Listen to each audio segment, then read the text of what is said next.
welcome back for another book review. Today we're talking about this one. So this is the Book of Self-Care Remedies for Healing Mind, Body, and Soul by Mary Beth, and then again with the cursive. I always thought cursive was so stupid. Why is the N really look like an M and the M is like so many extra loopy loops? Anyways, still PTSD from like 3rd grade, but it's Janssen, this book. So as the title would suggest, this book focuses on a variety of tips and techniques for self-care. So these are a variety of different things to introduce into your daily life, and it goes over a lot of different options. Some you would kind of, I don't know, I feel like all of these you would kind of expect, but she gives a lot of the science and the reasons why. So you got like your overall mindfulness, meditation, and just like a general positive outlook on life. And then there's also stuff on like why you should work on your breathing and like just breathe, basically. Just like, there's one that was like, in 1 minute, you're only supposed to take like 4 to 6 breaths, and I'm like, I think I would literally die. I think that's like the intense level of box breathing where you're like, I don't know if I could do that. That's like, that's asking a lot for that. No, can't do. But apparently that's the thing you're supposed to strive towards. So FYI, work on your breathing. And like in general, not just when you're meditating, you're just supposed to breathe very deeply because a lot of us don't. And so it kind of goes against what a lot of the workout people say of like, always suck in your gut. And it's like, no, breathe with your stomach. You should feel both your chest and your belly move when you breathe. It also talks about the importance of exercise and how you should aim to do about 30 minutes a day. It also focuses on the usuals. Drink your damn water. Hello, hi. Drinking water. Also, I did steal a cup that I got hubby for Valentine's Day, but it's fine. Also, my doctor said that coffee counts as your liquid intake. Do I completely agree? Probably not.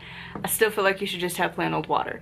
But I do have my new favorite cup that I got for hubby, and then I've kidnapped it instantly. Married life, you know. But like, it's the perfect size cup. And coffee, I have realized, is my life changer.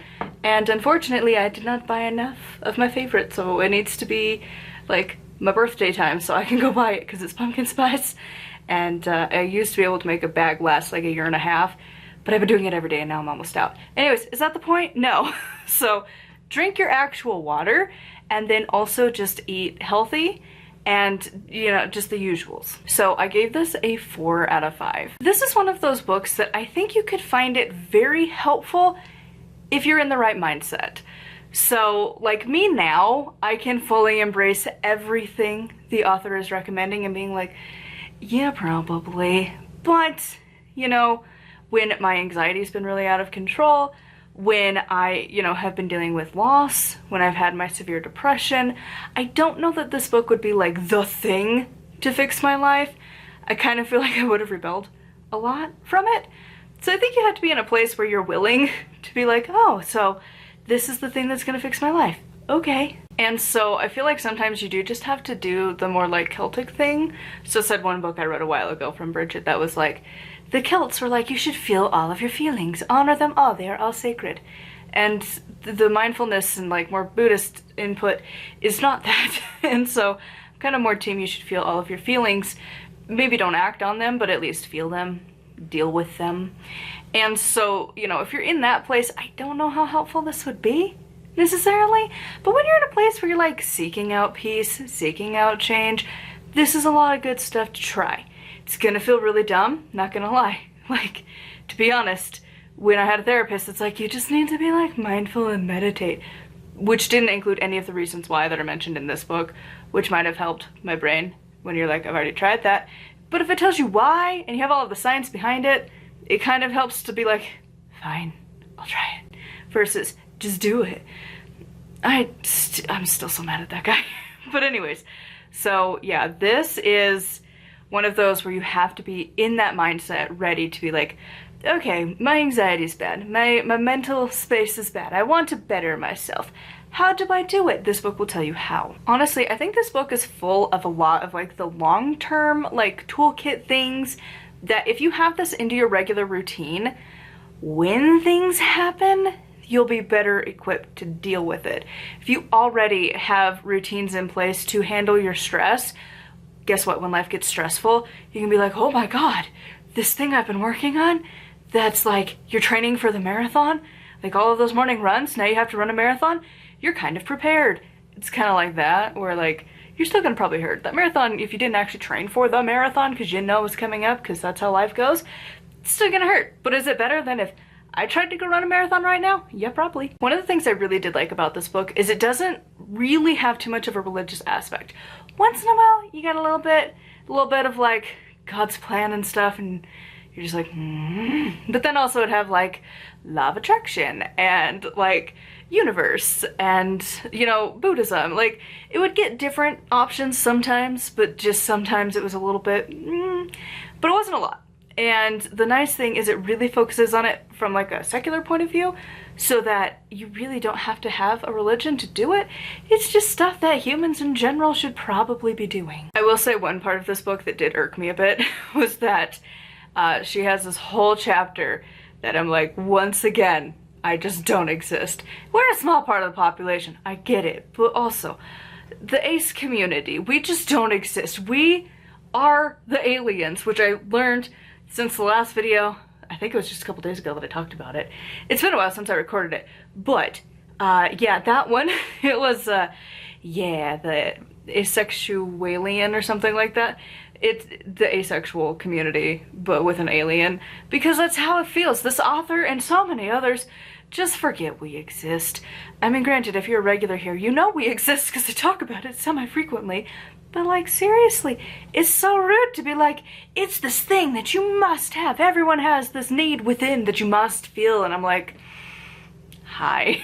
There's a few of us out there that does not apply, so thanks. And there's a whole spectrum, and there's a fantastic book. I talked about it, I think, on Patreon last summer. That's something like I Am Ace, and it's by Cody something. I can't remember his name, but he is on TikTok as like, I think he actually changed his tag too, his handle thing. Anyways, fantastic book. Talks about all of the different thingy things of being an ace person, and all of the subcategories within the spectrum, because we're our own little spectrum. And it's awesome. Kind of like really just any of the different labels within the big giant queer rainbow community. Every little community has its own subcategories, and asexual is one of them. And we have our own little subsections. Very few people exist in there, but it's like, hey, enough that we had a category. And this book is just like, you don't exist, which is just always like, it's not you're good. You literally will not die if you don't do it. I promise, you will survive. And again, it's just one of those where it's like, not even a quick call out of like, not everyone, just, no, we just don't exist, we're aliens. Other than that though, this book was pretty good. Mainly, I wrote down my main takeaways, because it was like, it's kind of the same stuff that every book has, that you're like, I should probably just do it. Honestly, does it feel kind of like part of the 13 Goals of a Witch? Yeah, it's kind of the same thing. Everywhere just kind of tells you to do the same stuff all over the place, so maybe there's something to it that you should just do it. For example, you should meditate every day. I don't know many people that actually succeed in that. I think about it and then I just forget. I genuinely just forget. It's like, if it's not in my daily routine, and it's hard to fit things into the routine because I forget that I need to put it into the routine, it's just not gonna happen. But that's one of them. You should meditate every day. How long? Nah, some people say 5 minutes, some people say 10, some people say 30, some people say an hour. Who knows? What counts as meditation? It's all over the place. You could do guided, you could do just breathing, focus on a candle, gardening, reading, which I'm like, I don't know that reading counts as meditating, but okay. I don't know, maybe. If that's the case, I feel like I should be reaping way more benefits of meditation if reading counts, because I read a lot of books. I'm like close to 40 something already this year, so like, just the queen of reading meditation, I guess. Next, you're supposed to exercise for at least 30 minutes a day, but then also there's like specific ones of like, you should do walking and cardio, strength training, and like flexibility stretching, so like yoga basically, or maybe Pilates. I don't know if that counts, because I always thought Pilates was like a little more intense than yoga. And then there's this dude that I watch on TikTok that like, he's like this really buff, like bodybuilder type dude. And he tries to do these moves that these Pilates chicks do. And he's got a dog named Duty, and I love her. And she is constantly trying to keep this guy from killing himself because these moves are insane. And like most of them look so easy. And it's like, dude has all these muscles. And you think, yeah, he's gonna be able to do that. And then he reminds you all the time that he's like, muscles don't mean flexible. And it's like, yeah. So I don't know. Pilates, is that flexibility? Is that just its own subcategory of chaos? I don't know. I just like walking and doing Jane Fonda workouts for old people because they're awesome. Next is to drink like a lot of water. I have just subscribed to the concept of you take your weight. I don't know if this applies to other measuring mechanisms, but here in the grand old US of A, you take your weight in water. So like you take like 200, well, easy number. You weigh 200 pounds. You divide that in half, so 100 ounces. That's how much you're supposed to drink a day. But whatever your weight is, you divide it in half, and then that number ounces. That's how much you're supposed to drink a day. That's a lot of water. And then I say on top of that, you add your other waters, but my doctor's like, that's more than the average person will ever drink. And that was when I was drinking like 48 ounces a day. She's like, you're doing more than the average. And I'm like, I just want to not die, thanks. And my body thinks we're gonna die if I don't drink obscene amounts of water all the time. Like migraines, just, it's awful. Just drink your damn water. Husband got a kidney stone because he didn't drink enough water. That was not fun. That was expensive and very painful. Do not recommend. Drink your water. Also, she talks about like having like the nutritious foods and like the options. I was just like having like flashbacks of the whole food plant-based diet. And it's like, that's probably what you're supposed to do, huh? Because you're not supposed to have even your like Beyond Burger and Morningstar chicken patties.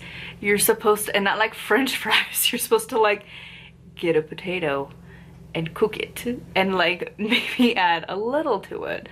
But also like, I think there was like some Indian dishes I want to say that like you cut up a potato and you put it in like the curry sauce and stuff. And then you don't feel like you're missing out on life by not having like butter or something added to it, or like ketchup. But you know, because that would be a processed food.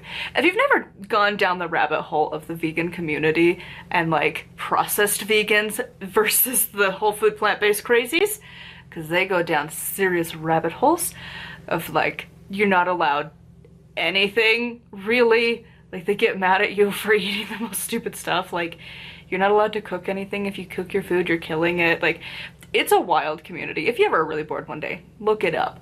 But yeah, the food she recommends in this book was like, oh my god, I was doing it right before.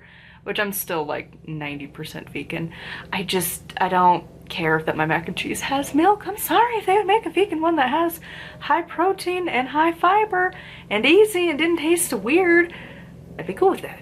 But also, maybe when I have a budget to like actually make food, because this one girl, she has awesome recipes. I think it's like rainbow plant-based or something. She's Indian. Her family comes from India, so she has the really good recipes and they look amazing. But I am not an ingredient household like that. I don't have this stuff just chilling around the house anymore. So one of these days I'm gonna get her cookbook and I'm gonna try them. Is that the point of this book? No, but if you need ideas for healthy recipes, I feel like she's got you covered. And then lastly, it's basically this book just tells you to just be positive and just try to have a positive outlook no matter what. There was also a little bit on forgiveness. We know how I feel about forgiveness. I'm a daughter of the Morrigan. I don't have that capability for certain people, and I don't think you should. I have a hard time being like, oh yeah, forgiveness no matter what. And you're like, okay, they murdered your child. Are you gonna be down for forgiveness? Because I'm team that grudge is gonna hold you for the rest of your life. And that's not a bad thing. And like, especially if the person doesn't even care. Like, how are you supposed to have forgiveness? It feels too Christian to me. I can't. I'm team grudges are fine. It's the little kindle within the soul. Use it for good, but still. And like abusers, like I don't think you need to forgive them. I'm team abusers are just awful people and deserve the worst. Like, if you're gonna hurt people, whatever capacity, because there's a lot of options, like, you just shouldn't have a good life at all. Like, abusers are terrible people. And I don't think they deserve forgiveness, because you were a horrible person. Like, that's another part of the book that I couldn't get over. Because we know how I feel about forgiveness. There's times and places where it's appropriate. Like, your like high school that the clique didn't let you join in and you were like all upset about it all throughout high school and even college. Yeah, maybe try and get over that. But also, I feel like it's not a forgiveness thing. It's just a let it go. Doesn't mean forgiveness. To me, forgiveness is like totally erasing, and I know other people have different opinions on forgiveness, but I'm like, no, I don't need to use the word forgive, because forgive means I don't hold it against you anymore. I will forever hold grudges. I think grudge is a beautiful thing. I think it's a great way to be the foundation of your boundaries. It doesn't mean it's gonna bother me forever. If you're building a fence, it's not the end of the world. Like, to have the work put in of like why you needed that fence, and it's your foundation. It's the like the ley lines of your boundaries. It's like, it's the surveying of your space, you know? I don't think I need to erase that and be like, yeah, I'll just kind of fit the fence somewhere around here. I'm okay with it being my boundary setting spot. That analogy is really not working, but whatever. Anyways, am I the perfect person for this book? Probably not. So, who is the perfect person? I think if you're really down for like home therapy techniques, like you can't afford a therapist, there's not great ones, you haven't had good experiences, but you're wanting to try some like self-helpy stuff, this is the book for you. Also, if you're just into self-help in general, really good book. And like if you're just looking into like some like more of the alternative methods for handling things, it has a lot of good stuff in here. Is it the be all end all? No, but it's got a lot. So I would love to know your thoughts on this one in the comments down below. As always, a huge thank you to my patrons. If you would like to support me and get access to a bunch of stuff, I've got my audiobooks, I have exclusive book talks, I have my Witching Weekly, hopefully coming this week. We also have a funeral this week, so I don't know. I'm gonna try. And then also, I have my vlogs and random chit chats. This week, actually, I have my reading that I had done a while ago that was supposed to go up on time, but I missed last week's upload, so it's just a hot mess express on Patreon. We try. Just a lot of uploads this week, because my vlog, for whatever reason, YouTube was like, it doesn't need to go up. Why would it go up? That's just dumb. Why would we want this video that's like an hour to go up? Nah. So I had to finally give up on trying after days, re-rendering, re-editing, seeing if that would fit, and it just never created the link. So it wouldn't ever let me hit upload. Like, you would select the file, fill out all the stuff, and then you're supposed to be able to hit save, and it never gave me the button, ever. It's like, we're still processing. And it was creating the link and it just never could. Every other file has worked fine. I don't know what the deal was with that one. So I just was like, thank you, Patreon. Because sometimes I can just post a straight video there. So anyways, yeah, fun times on Patreon. Till next time, thank you for watching to the very end, and blessed be.